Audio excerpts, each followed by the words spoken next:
Վերջերս մի շարք մտավորականներ եւ ՀԿ-ների ներկայացուցիչներ նամակ են ըղել ՀՀ նախագահին, որով իրենց մտահոգությունն են հայտնում հեռուստատեսության ագրեսիվ, քրեածին եւ հակասոցիալական բովանդակության վերաբերյալ։ Սերժ Սարգսյանը դիմել էր հանրային խորհրդին մշակել հեռուստաընկերությունների եթերային քաղաքականությունը փոխելու ծրագրեր։ Դերասան Սերգեյ Դանիելյանը կարծիք հայտնեց, որ մտահղացումը լավն է, բայց նման առաջարկով նախագահին դիմելու փաստը չխրախուսեց։ Ես էլ կուզեի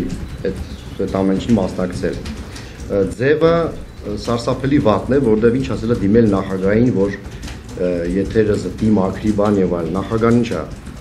բանուգործ շուներ, պետքա սաղորնստեր եթեր նայել ու որոշել թե եթերը ոնց պիտի լինի։ 1. Երկրորդը եկեք թաց չորից կարողանանք զտել, թե չէ կդառնա ցեխ, որ խառնենք իրար։ Դերասանի խոսքով զտելը անաղարտ պահելը պետք է վերաբերի հանրային կամ պետական ալիքին, եթերը պետք է փոխվի պրոֆեսիոնալների կողմից եւ բնականաբար սահմանվի որոշակի չափորոշիչներ, որոնցով կուղղորդվի հեռուստատեսությունը։ Եթերը պիտի փոխվի պրոֆեսիոնալների կողմից, բոլոր հեռուստատեսություններից պետք է հավաքվեն, ասենք, մարդիկ, ես